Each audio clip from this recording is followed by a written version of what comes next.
Good morning student. मेरा नाम स्मृति Yadav ma'am है और मैं आज आपको 12th क्लास की हिंदी के बारे में कुछ इन्फॉर्मेशन देना चाहूँगी। आपकी जो 12th क्लास की हिंदी है, पहले तो एक 12th एमपी बोर्ड होती है और सेकंड 12th सीबीएसई होती है। तो मैं अब आपको जो आज पढ़ाऊँगी वो पढ़ाऊँगी 12th सीबीएसई। 12th सीबीएसई का कोर्स और 12th एमपी बोर्ड का कोर्स अलग होता है। तो हम जो पढ़ रहे हैं वो पढ़ रहे हैं हम हिंदी आधार।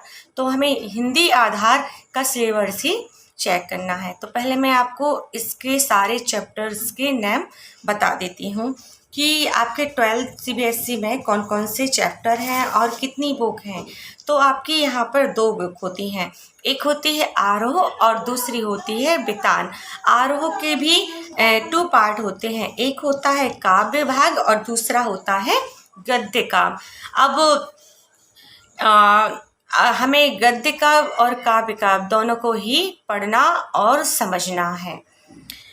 तो यहाँ पर जो बताया गया है कि जो आरोह का काव्य खंड है, इसमें बहुत सारे चैप्टर पिछले बार जैसे कि आपने देखा था कि कोरोना काल चल रहा था, कुछ चैप्टर को कम किए गए थे। तो अभी भी ऐसा लगता है कि अभी वो चैप्टर नहीं पढ़ाने हैं, तो क्योंकि अभी कोरोना नहीं गया है, इसलिए हम सिर्फ वही चैप्टर पढ़ाएंगे जो हमने पिछले बार पढ़ाए थे।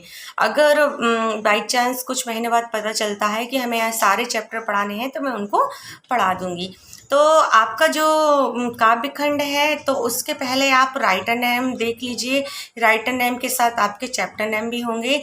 पहले आप राइटर नेम सुन लीजिए कि काव्य खंड के राइटर नेम कौन कौन से हैं। तो पहला जो है हरिवंश राय बच्चन, इसको अभी कट किया गया है। उसके बाद है आलोक धनबा, उसको भी हमने कट किया गया है। कुंवर नारायण है, उनको भी कट किया गया है। अब एक है रघुवीर सहाय, हमें इनकी कविता को पढ़ना है, अच्छी कविता है इनकी। फिर इसके बाद है गजानन माधव मुक्तिबोध, इनको भी हमें पढ़ना है। फिर है शमशेर बहादुर सह, हमें इसको भी पढ़ना है। फिर है सूर्यकांत त्रिपाठी निराला, हमें इसको नहीं पढ़ना है। फिर है गोस्वामी तुलसीदास, इनके बारे में पढ़ना है। बहुत ही अच्छी बात लिखी है गोस्वामी तुलसीदास ने।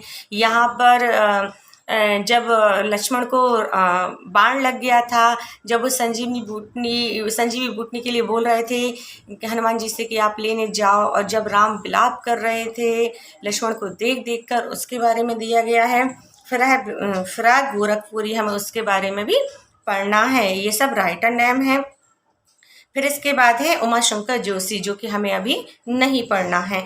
फिर आपका आ जाता है गद्य खंड। तो गद्य खंड में जो फर्स्ट चैप्टर रहेगा आपका भक्तिन।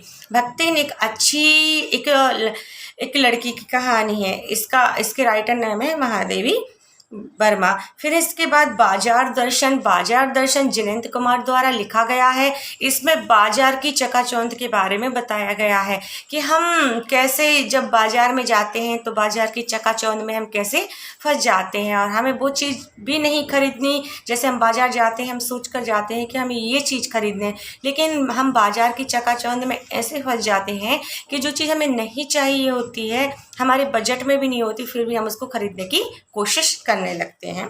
फिर इसके बाद पहलवान की ढोलक फणीश्वर नाथ रेणु।